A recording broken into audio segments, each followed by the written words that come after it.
Hello, everyone. Welcome to the special updates, special report here for this alert day on this 27th day here of September. You're looking live there at Louder Than Life, the Twin Stages, where they announced roughly about an hour ago that they are going to be delaying the gates being opening today, opening up at all for Louder Than Life for a bit. They haven't canceled the event today. They just have delayed it and telling everyone just to stand by, which I'm sure a lot of you will be doing just that, right? And there's a lot to cover here as we head through the next few months. I'm wave meteorologist Brian Good. Again, this is a special update on the trends of the rain and the wind as the remnants of Helene get closer and closer to us. And in fact, the core of it, the center of it, will actually pass right over portions of E-Town and into Bullitt County in a matter of hours. It doesn't happen very often, right? So, as always the case, if you have any comments or questions, you can do so on our social media channels where you got Facebook, Twitter, YouTube, Twitch even.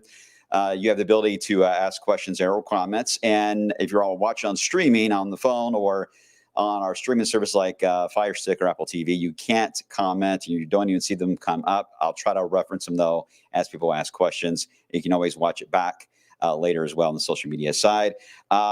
Also, as you guys are really good about doing, is if someone joins in late in this conversation and they ask a question and you know the answer to it, help each other out and help me out and trying to answer that for them as you guys are deputized as junior meteorologists. Okay, so I see all your comments already. Joanne talking about how it's getting windy there in E-Town. Karen, good morning to you. Joseph, already asking about tomorrow. We'll get to tomorrow, I promise. I will. All right, so here we go. A lot to cover. Let's again start with that live look there at the Twin Stages at the Highlands Festival grounds in the middle of there of the of Louisville there, right next to Ollie International. So here's what I'm going to do. Let me walk you through where we stand on some of these wind gusts. This is ever changing. Not every gauge, by the way, in the metro has the ability to do a gust. It can only do sustained, and there's nothing I can do about that. That's just how the network is laid out across the entire country. Some gauges are able to keep up with wind gusts in real time. Some can't do that or are delayed. So we've gotten to the point as meteorologists here in Louisville that we're used to which ones that get our attention versus others. So I'll kind of direct you in the ones that stand out. The one, it's 23 miles per hour in downtown Louisville. That's in the weather garden. It's rare that that's going to get high. And if it gets high, then there's a big problem in downtown because that is surrounded by three walls. So even with that, the wind's swirling a bit in the weather garden, looks like. 23 is the gust. Bowman Field at 32. Lowell had a peak at 36 miles per hour, now at 30. And some of these other gauges, again, can't always do the gust. So let's get into a wider view. 31 at Fort Knox, 39, that is immeasurable, and that is every 5 minutes, that one updates. So 39 in E-Town, current wind gusts. Marion County and Lebanon, 33 miles per hour. And as you head toward Campbellsville, 36. Lexington coming in at 43 miles per hour. Even back to Evansville, 36. This is not going to change a whole lot. These wind gusts will generally stay about the same level here for the next few hours, then ramp up a bit later. You see on the other side of the mountain chain of the Appalachians how it really ramps up, but that's still more the tropical influence of Helene being thrown up against the mountains. Once the center of Helene gets to the other side of the mountains, then the wind field will ramp right back up again over east central areas of Kentucky and then continue northwest into Indiana, which I'll walk you through that, I promise, coming up here in just a few moments. So that's the current wind. Here's what it looks like on the radar. You can tell on the southern side of this, it's already been cut off there from rainfall. Quick, Florida, I mean, they got hit hard, but they didn't have to deal with it very long. We actually will deal with the leftovers of Helene longer than anyone will in the eastern part of the country. But it's got heavy rain with it, flooding, flash flood emergency for the Atlanta area that continues there. I think it's maybe the first time that I can recall they had a flash flood emergency there. In fact, let me show you. This is the affiliate there in 11 alive. This is in mostly cloudy skies, Atlanta, Georgia. Down toward McDonough and to central portions of Henry County. But already again, this is their NBC affiliate, our sister station. Going to clear it out. Got a little bit more at Chesney there. He's talking about the wrapping up of the rainfall there. They're not showing any video of damage in that spot, but I'll keep an eye on that as in case you were to show some of the high water that's being found there into portions of Atlanta, Georgia. But that system continues to produce. They've had, I believe, now up to close to 10 inches of rain. The eastern side is where these feeder bands are, and that's where you're running into problems with not only bands of heavy rain, but even tornado warnings that can develop. And it's been persistent into the Low Country, Charleston, into the Grand Strand, Myrtle Beach, and Wilmington, North Carolina. In fact, here is what it looks like right now. This is our other sister station. This is in Myrtle Beach, South Carolina. And sorry about that. It doesn't want to play. Maybe it'll play there for me. Let's see. Nope, it doesn't want to cooperate. Okay, sorry about that, Jamie. Oh, there it goes. All right, that's Jamie, who is the chief meteorologist there into Myrtle Beach. It's kind of hard to hear, isn't it? Let me see if I can get the volume up. Oh, yeah, there's auto all the way up. Not much else I can do for it, sorry. Maybe I can try to pump it up. Rotation now near Hammond. That one's headed towards Daisy and is also going to make a beeline towards Loris. Loris, you got a couple of minutes. Andrew, let's get Loris in the track here so folks can kind of get a heads up for what we're looking at there in Loris. And again, he is covering what looks to be possible tornadoes that have may have touched down into the Grand Strand area there into Myrtle Beach and parts of North Carolina. All right, that's Jamie Arnold there. We'll keep an eye on that as those storms continue to evolve there into the Grand Strand area of South Carolina, into portions of the PD as well in Midland areas of South Carolina. But these tornado warnings are very common on the eastern side of the circulation like that. And most of that is going to be found in the far eastern side of this into the Carolinas. It's going to be a little hard pressed to get that a little more closer to us, but it's not a zero chance, but it's very, very low. All right, there is the actual center of Helene right now that is basically over Dollywood and drifting quickly to the north and to the west, producing the incredible amounts of rainfall that we had in that area. Radar estimates, I mentioned earlier, about 7 to 10 inches roughly for the Atlanta metro area. And then you're talking about more than a foot up to about 15 inches estimated anyway. Some of the power is going out that controls some of the gauges. So that data will have to be retrieved later. So we know that it's at least over a foot or so of rainfall that has fallen in that area. And, you know, if you've ever traveled through I-40 to try to get from, say, Knoxville to Asheville, if you're heading to the beach, you know that stretch there as you're traveling through the mountains can be very, very challenging when it comes to the terrain. Even on a sunny day, you can only go at 40 miles per hour. But imagine the idea there could be some mudslides and very heavy rainfall in that area. What a mess it'll be. And when the power goes out, it's going to take a while to get them restored there. All right. Let's get on track for what we're expecting here locally. That's Juana. Everything okay? Yeah. Okay. She was just checking on the Trinity game. Okay. Tonight. And Trinity's next game is still on? It's as of right now. It's still on as of right now. Okay. Trinity and CNX still on as of right now. Okay.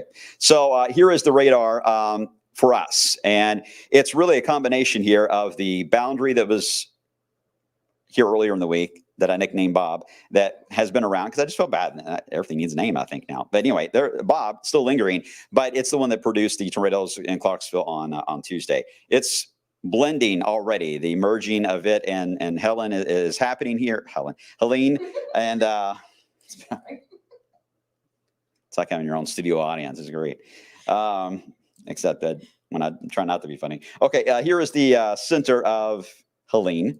Now into, again, moving out of Dollywood into southeast Kentucky.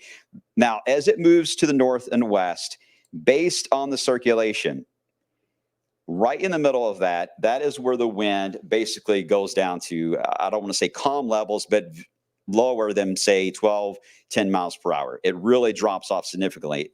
Basically, it's the eye of the storm, right? So there will be a very strong wind gust setup that is ongoing now, and especially in southern Kentucky, southeast sections of wave country. But then we get into the afternoon, and I'll show you the time frame on this. There will be some of you that will see it just drop off as that center moves over. But the problem is, as soon as you get to the other side of that spin, you will ramp right back up in the wind.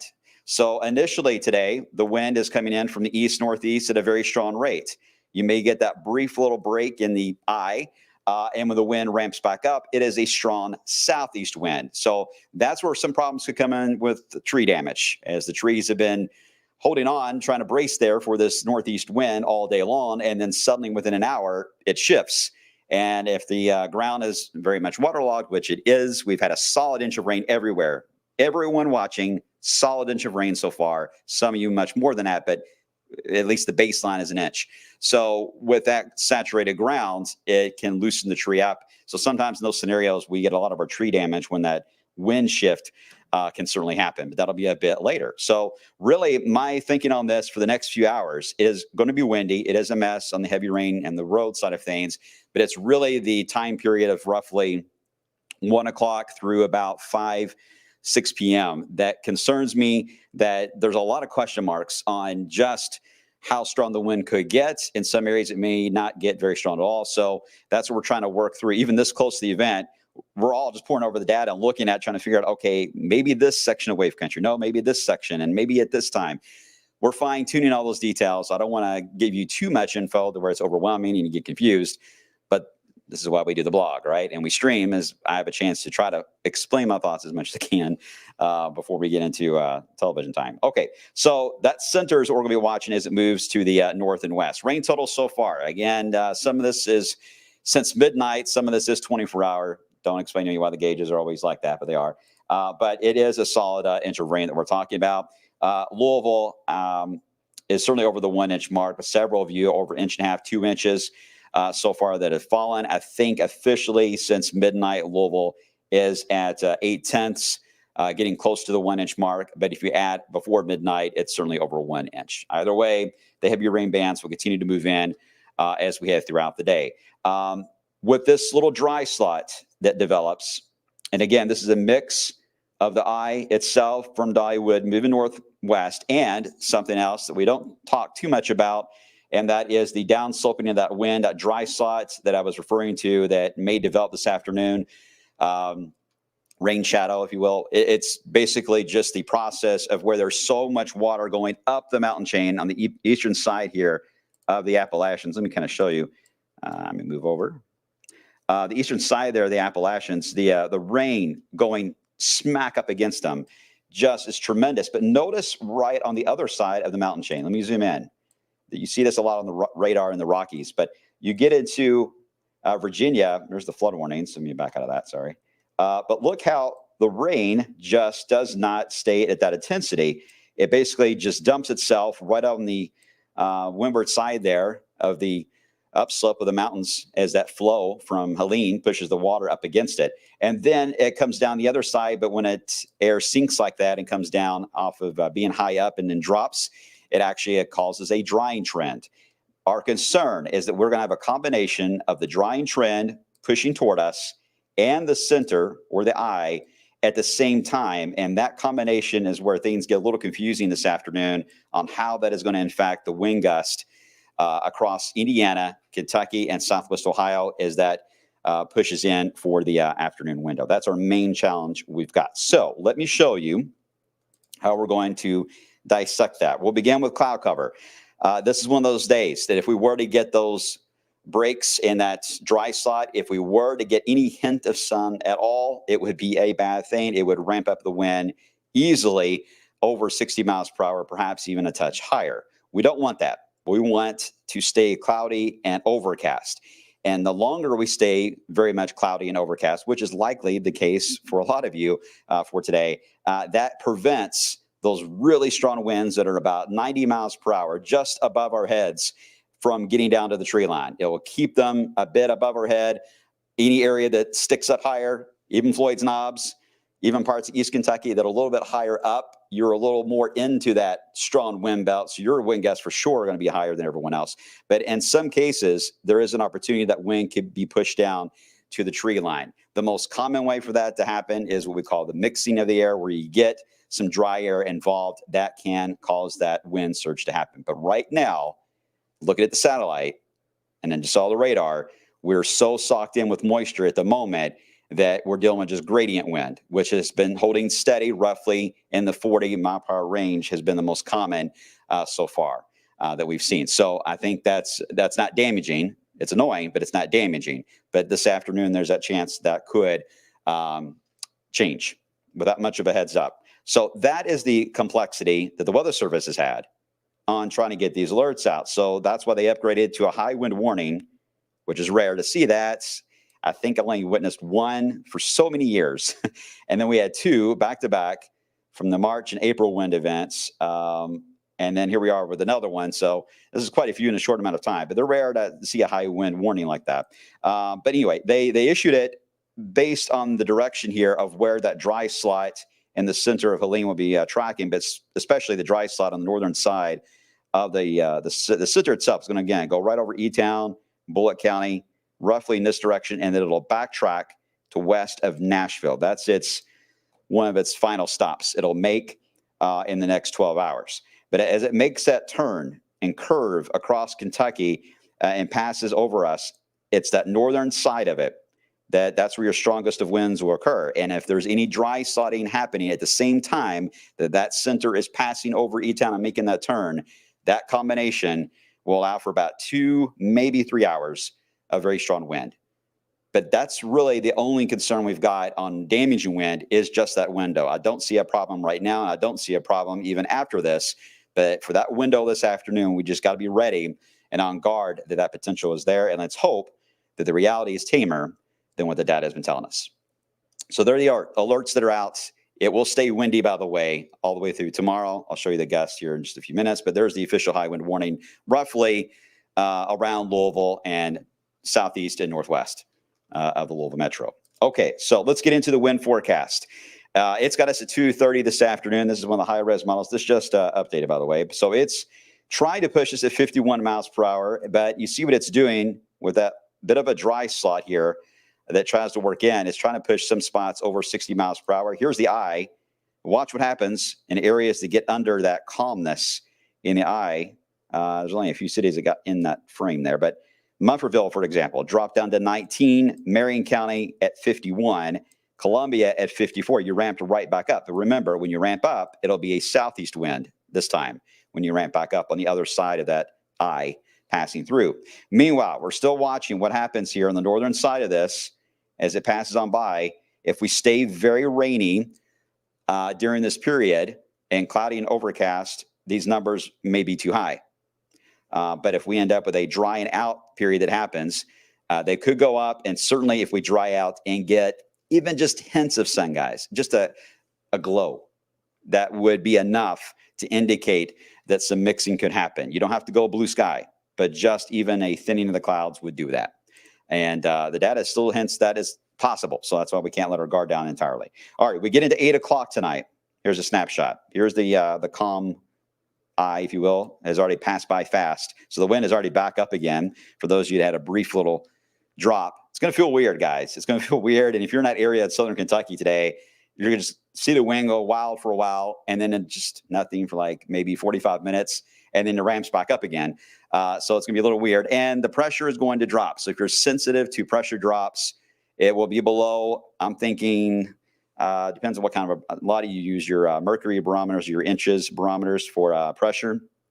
But in general, millibars, if you're able to track that, I can't do the conversion in my head right now because I'm not great at math, but roughly about 981 millibars. So we're above 990. So that drop, and I'm getting technical, but that drop, when it happens, your ears may feel it. And if you have sinus issues or you have a sinus infection right now, I feel sorry for you, but you will not feel great this afternoon. Even in joints, your bones may ache a bit this afternoon with that drop that happens when Helene passes over Kentucky. Okay, later on tonight, the wind's not done. It will actually try to do one more small spike. And why does that happen? Well, because Helene fades away and Bob becomes the new star. So as Bob takes over in west areas of Kentucky and becomes the main low pressure and reorganizes, it will cause, watch right here, here's 3 o'clock in the morning, it will cause another surge of wind that could go right back up again to 40 miles per hour late tonight into early Saturday. And then we'll tame it down as we head throughout the day on Saturday. All right, rainfall. Let's cover that, and then I'm going to get to your questions here. There's a lot of you here, so bear with me. As we get into 1 o'clock, still these bands of rain continue to rotate in. Here we go with. It's hard to see, but this would be the center of Helene. This would be if there, again, the dry side is trying to develop here in East Kentucky at 4 in the afternoon. Louisville's still raining. We get to about 5 o'clock. Again, it wants to really try to cut things down. And right there, it's even trying to break up the clouds. Now, we're getting pretty late in the day. So if this happens late enough, we'll be in sunset and we don't have to worry about the sun causing mixing of the air, right? But if it happens during the daylight period, which it may happen here in East Kentucky, it's starting to look that way anyway on this, that's what we need to watch. And watch as I advance this. This is 5 o'clock, and here we go into about 9:30. Now, here is where another issue comes into play. I feel like I have a lot of issues I've been throwing at you all. Ashley, I think you're on here, right, Ashley? Okay. You know what I'm about to say. As the circulation passes by, and again, it's going to go across Kentucky, E-Town, Bullitt County, roughly, and then settles back toward the LBL area. As it settles over towards, say, Owensboro, and this will take about sunset to do that, there is a low end potential that with us getting back to a southeast wind, when that wind shift happens and that wind flow comes in from the southeast, there is a chance for a few thunderstorms that will try to develop. In fact, they may not even have lightning with them, but they could start, these showers could try to rotate as we head into the early evening. This is where the isolated tornado threat that we've talked about comes into play, is this type of scenario. Only for a few hours this evening, but it really has to be a setup where you're going to get that dry slot to allow any kind of modest heating to allow for this to even happen. And I'm not sold yet, and nor is the Storm Prediction Center, by the way. I don't think they even have an outlook for us at all. So CSU, Colorado State, the AI, the learning module, I didn't put it in here today, but it does have the low end tornado risk for us. But that, if we're going to get it, that's the window to watch. And I think it's going to be east of 65, near and east at 65, close to sunset. We'll monitor for that low end tornado threat. If we get past by that window, we're good. Later on tonight into your Saturday, it's just going to be rounds of rain, not as heavy as what we've seen today. And the wind will not be as strong as what we're going to experience today, but it will be a breezy Saturday and a light rain that will be nonstop. Even where you see it where it looks like it's not raining, well, that's a little misleading because there's so much moisture in the air. There will be a constant drizzle going on everywhere. So this is really your measurable rain that you're looking at, but a general annoying drizzle for everyone will be around tomorrow. Plan your pot of chili accordingly for tomorrow. Good movie watching kind of day, and just stay on the couch, right? Maybe I'm speaking for myself. You get into Sunday, it's still around on Sunday, but it'll start to break up a little more. Here is the additional rainfall that we've already seen. Another 1 to 2, maybe 1 to 3 inches. This will take us all the way through even Saturday's rain. All right. So this is a grand total. An addition we've already seen. That's going to put a lot of us at about the 4 or 5 inch mark, it looks like, by the time this is all said and done. Notice the totals are certainly lower where that dry slot tries to punch in later on today. So you may not get as much because the rain does shut off there later on today. But for a lot of us, it's still going to be an issue, especially to the west of us as well. All right, was that the last? Okay, here's the rain chances, and I'll stop there. Rain chances, again, already high, and we're going to stay just elevated until we get a little bit of a drop of that dry slot early evening, but it will fill back in later on tonight. Okay, what questions can I get to for you guys? All right, Chris, latest hurricane update was north at 30. At one point, there's the Fujiwara, or dumbbell effect, start to occur. What? Why'd you laugh at me? Say that again. Fujiwara. Close enough. Close enough. Look, you guys know I can't pronounce anything. I can't. I don't even know my own name. True story. I got my points taken off of my name when I was at WKU because I said my name's Brian. And they said, your name is not Brian. Your name is Brian. It's not Brian. You don't say I. I'm like, well, my mom named me Brian. So take those points back on. Anyway, I did. I actually lost points for my name in school. Anyway, that's a long story. Okay, so Chris, sorry, Chris, got distracted. Thanks, Dwan. The dumbbell effect is already starting to happen, but that will be more tonight into the overnight hours. That's when it will chase and basically merge over into the one low. It'll happen while you're asleep tonight. You really won't see anything magical happen fast. It's a gradual setup, but you will see it. It'll be pretty easy to pick out on radar as it evolves to the new low. All right. That's funny. Anything in the long term? Just kidding, John. I'm working on the winter forecast, John, and I had to take a break today. So yeah, I'm working on it. I promise. Hang tight. Let's see. Brandon, it's kind of creepy that the eye of the center of the storm there is going through Kentucky, a very anomaly event. You're right. It doesn't happen very often. I mean, we've witnessed it before. We've had centers pass over us. But usually they just are weakening, right? Feeding tropical systems, they weaken, they are falling apart. So we don't have as much to worry about. But this one is getting, not only is it having a much tougher time weakening, but it's getting help with Bob, our upper low that's over portions of West Kentucky, to enhance it, to keep problems going way further in than you normally would have with a tropical system. So this is something that there's not a whole lot to really compare it to be honest. It really isn't. So we're kind of going by the fly of our seat here on trying to figure out how this is going to play out for us. What? Fly over pants? Is that it? It's fly over pants, right? Seat of her pants. Flying by the seat of our Flying by the pants. seat of her pants. I love you so much. This is what I deal with every day, guys. You're the best. I only let her in here on alert days. All right. How much, Cameron, how much will this affect water temps in the Gulf? There's actually a chance of a new system developing in the Gulf in about a week, Cameron. I don't want to get into details on that right now because that'll exhaust everyone. But there is another one that could form. Let's see. Any other questions? This is a good one, Sean. Flights getting out of SDF today. Tawana, did you all look at airport stuff this morning? What was the status? There were a number of delays. I can check right now if you want. Okay. Yeah, let me know, and then we'll I'll update you guys on that and see. And feel free if you want to get in front of the camera too. I'm not sure if you were wanting to. I was like heckling from the background. Except for our names may be backwards. Let's see. Hold on one second. I'll try to punch you up. Yeah. Yeah, I'm going to be Tawana. That's fine. That's fine. I can be Tawana today. Ladies and gentlemen, Brian Good. I feel so short. Sorry for that. Brian. I'm trying to pull it up right Brian now. Good's here now. There were a ton of delays earlier this morning, and a couple of cancellations. I'm trying to pull it up at this moment, but there were most of the issues were to, of course, Atlanta and Charlotte, which was not really a surprise at all there. So just that's the big thing. So yeah, Atlanta is such a big mess. And I was actually texting my dad, and he's just said everything is just flooded because he's in Atlanta too. My brother is like, "Oh well, everything's fine. We're all good." Yeah, and at least they are drying out. At least the Yes. rain shut them off. That may curl back around on them. We'll see later on today. That's possible, but I'm sure it's quite windy still there.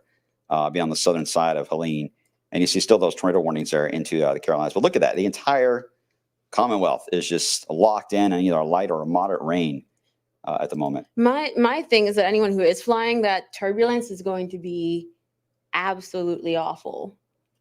As they're, even if they do get off the ground, it's still going to be. Yeah, a lot of the flights, I was looking at them yesterday when Helene was in the Gulf, and a lot of them are just avoiding the southeast corner, which always is a bad sign of something that could happen, right? Of a problem. But I'm sure they're having to direct flights in different areas. But you affect Atlanta, you affect any of the big hubs, really. Charlotte, you get into around Cincinnati, Northern Kentucky Airport, which delays are likely. So it can be a cascading effect. So I'm sure they've already made a lot of decisions they're going to for the day. But as we always say, check ahead with your airline, and I hope that it. Yeah, it won't. My You'll be phone able to won't fly. load. My phone apparently does not like me today, which is fair because I think it's because I was heckling you, and I think now I get punished for it. Good. It's a nice new feature of iOS 18 that I'm glad they added.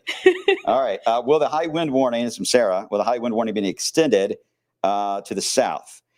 Good question, Sarah. And right now, no. If there's anything at all, it's the idea of the circulation. It started out trying to go over Nashville to land between the lakes. That was the original path of the center Helene, bringing the strong winds a lot more into central Kentucky. But Helene seems to have jogged out a little further more to the east than what a lot of the models, at least a couple of days ago, had. So now it's got a much more of a sharp turn to make. And because of that, that's going to put it a little closer to Bullitt County before it then settles into West Tennessee. So again, it's going to be the zone, not only just north and west. Let me kind of redraw this. It's anywhere along that path. So it actually will backbend to Illinois. So even southern Illinois could have stronger winds than what E-Town will get this afternoon, just because of how that wind and that dry slot is going to follow right on the edge of Helene's turn there. It's going to keep tracking around. So that's how they basically have drawn the high wind warning. But if they were to extend it, I think it would be extended northwest more into Illinois. If anything, I don't see a trend for south right now. But good question. Can I just tell you, it's amazing to watch your artistic work in person. Thank you. You're welcome. I really should draw more and sell it. You should, honestly. I would buy it. There are some delays I'm seeing right now. Some Delta flights to and from Atlanta, as I mentioned, delayed. And then I'm about to check for those of you maybe heading to the Charlotte area. So just give me one little bit. I'm working on it. Thank you, Twan. I appreciate that. That's what And I'm looking at all your comments, and at the same time, there's a lot of different ones. So give me hey, Bryce, the tropics showing a repeat of next week, at least for the Gulf. I don't know its storyline after that. That is a little more complex. This is a very odd event. If now weather patterns do like to repeat, don't get me wrong, and we are fairly stuck in patterns, but here's issues all the time to develop. Okay, it looks like Atlanta, they're doing a press conference. So for those of you that have friends or family into Atlanta at the moment, let me bring in their live feed and let you listen in for just a second there, okay? About even in Buckhead, where we are seeing flooding, Chastain Golf Course and other areas are doing what they're supposed to do, is absorb this water and keep it out of the storm drain. So it's kind of a bio-eco solution. The water will subside soon, and that will give us some relief. Now, Rick, could the city have blocked off that Nancy Creek, Peachtree Battle Road? Because we've seen this problem every time a huge storm comes in. Could we kind of block that off to keep people out of that area? I'm not sure. I mean, this is, you're right. That Peachtree Battle area, the Memorial Park down there, and Nancy Creek, I know that area quite well. It floods in a normal thunderstorm without having a Category 4 hurricane backing it. So it's something that we are constantly looking at and constantly working on. I used to be an engineer. I'm try to think it through with you, but I can't come up with nothing right now. Any more questions from anyone else? All right, thank you. All right. Again, that was our sister station there, 11 Live, into Atlanta, Georgia. They are, of course, monitoring the latest there, the flash flood emergency that they had there into Atlanta because of the excessive amounts of rain that took place in that area. And, of course, the flash flooding that developed there as well. Tawana? So for the delays we got going on, mainly, as I mentioned, Atlanta, Charlotte, those are the ones that are delayed. There is a cancellation. By the way, anyone taking the Southwest flight at 10:40 to Baltimore, that one's been canceled. But most of the delays are either Chicago, Charlotte, or Atlanta. So if you're heading to those three locations from Louisville, that's where you're going to run into issues. So just giving you a heads up if anybody's flying out today. Okay. Hi, Myra. Hi. Are you going to take the governor's 10:30 or do you want me to drive? Probably better for you that way. Get ready. So the governor's addressing 10:30. at 10:30. Yeah. Okay. Thanks, Myra. Appreciate Thank you, that. Myra. I was going to bring her on, and that side, but she'll be another Brian Good. So you can't have too many. But anyway, all right. So as you heard from Myra, in about 20 minutes, there will be a press conference with Governor Beshear about what's going on for Kentucky there. All right. So in that sense, we're going to wrap things up here in a second so we can get ready for that, and got to get ready for the midday show, because we're going to be on a lot here today, guys. All right, we're going to be streaming several times like this throughout the day. Obviously, we'll be on in our newscast for today. So we're going to be constantly giving you info. There's only been one or two trees down that I've seen so far, and that's really just outside of our area, a little more toward Hart County, that we've seen that. But overall, I haven't seen too many reports of that. But now that, again, the heavy rain is kind of laying the groundwork down for the saturated ground, Now, as the wind ramps up and we get into the stronger wind gust, that's where we are expecting the problems. Yeah. So if you haven't charged your devices up yet, do that. Just in case. Make Yeah. sure that anyone you know that may have power issues, you check on them as well. Also, I said this earlier, rain jacket, not umbrella. Not an umbrella. Because that happened to me. Don't want to ruin the hair. So I'm just going to tell you that right now. That's what happened to mine. Mine was all spiky and then walk outside. Ah, you're still beautiful. Oh, It's all thank good. you. All right. You guys are awesome. Appreciate your patience. Thank you all for answering each other's questions too, as well. Thank you, Brian Good, for being with us today. You're welcome. And anytime. And again, this is a setup that's, is a high impact event, and we hope it doesn't get to dangerous levels, but that potential is still there this afternoon. Those wind gusts, if we get that dry slot and those gusts get up there over 55 miles per hour, the number of reports of damage and power outages is going to start to go up, guys. And we want to make sure that you guys are fully aware of that window we need to watch. Roughly lunch through about 6 p.m. is what we need to watch out for. If we get past that, we're in good shape as we get into later on tonight. But we're almost there. Just got a few more hours to get through. Yeah, it's just patience. Very much. It requires a lot of patience, that's for sure. Patience. That's it for today. All right. Appreciate you guys. I'll be on again coming up on midday at 11 a.m. And Myra is going to be on, it sounds like, coming up here very soon with an update from Governor Beshear. All right, guys. I'll see you then coming up in less than an hour.